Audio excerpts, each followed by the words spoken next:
Well, British Prime Minister Sir Keir Starmer has marked his first year in power, not with a party, Downing Street confirmed, but with a low-key cabinet meeting. And I can't understand why. There hasn't been much for the Labor PM to write home about apart from bad news. Spiked Online Editor Tom Slater is with me now. Tom, tell me how you described him in your latest piece. It certainly wasn't in glowing terms. No, absolutely not. I mean, this is a Prime Minister who believes in nothing and has achieved nothing. I think he's shown over the course of this year, which really feels like 10, it's been that painful, that, running the proverbial whelk stall will probably be beyond his ken. It really has gone tremendously badly, tremendously quickly.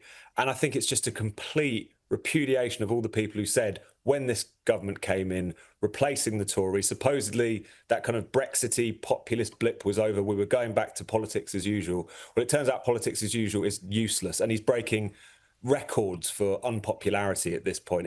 He really could go down in history. I don't think it's hyperbole to say it as one of the most disastrous elected prime ministers we've ever had, just because of how quickly it has unravelled. Oh, it's been quite extraordinary. I mean, and the bloke's had more flip-flops than Bondi Beach. I mean, the immigration stuff, he turns around and he's basically just copying reform. He sees what is coming to eat him and he goes, I must be that. But the problem with pretending to be things you aren't, and it's the same when you work in media like we do, I mean, the viewers can sniff out at 10 paces if you're not sincere, and voters can tell when a polly's not being sincere too.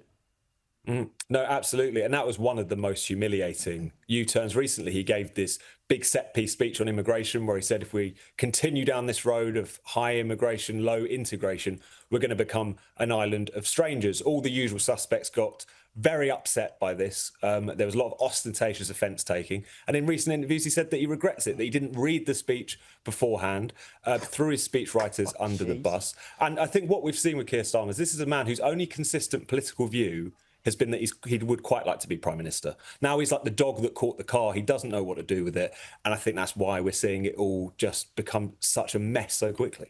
Now, the Chancellor, Rachel Reeves, she has been emotional in the Commons. Starmer was repeatedly asked whether he would support her. She's visibly tearing up. What's going on? I mean, the backstory here is a little bit confusing. There's a lot of speculation in the press that this might have come after an argument with the Speaker of the House of Commons, perhaps an argument with the Deputy Leader of the Labour Party, Angela Rayner. There's also some reference to some kind of unknown personal issue that she's going through. But at the same time, I don't think it's unfair or callous. Of course, we all have our human moments. But this is another sign that they're just not up to it. They are cracking under the pressure. And it's, whilst on the one hand, your heart goes out to it to a certain extent, this is why you expect a high calibre of resilience from your politicians, because when the going gets tough, they do have to face it down. And both her and Starmer seem incapable of doing that. That's it. We've been on a musical theme tonight. There you go, Billy Ocean. When the going gets tough, the tough get going. Some breaking news tonight. Star Liverpool forward Diogo Jota has reportedly died in a horror car crash along with his brother in Spain. 28 years old. He only got married last week, Tom. It's absolutely tragic, awful news coming out of Spain. I mean, Diogo Jota, he was riding high. I mean, he had not only just got married to his childhood sweetheart a couple of weeks ago, he just won the Premier League with Liverpool. It just shows how cruel fate can be sometimes, and your heart just goes out to his wife and his 3 young kids who are now going to have to pick up the pieces after this horrendous tragedy. Indeed, just terrible. And before we go, I can't let you go without asking about, of course, the Glastonbury business this week. I'm sure it's been big over there as it has been in the rest of the world, but there are calls for the BBC boss Tim Davie to step down after he let the whole thing go to air, live streamed in full. Should he go? I think his position is fast becoming untenable. He was at Glastonbury when those blood-curdling, Jew-baiting chants were sounding out. He tried to intervene, but they didn't pull the live feed. They pulled it down from iPlayer, but by that point, the damage had already been done. This was being beamed into millions of people's homes.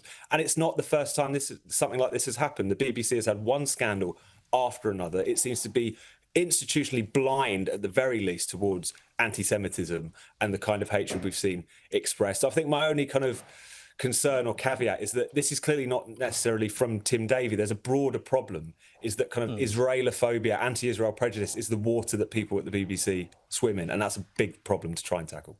Tom, thank you for joining me tonight.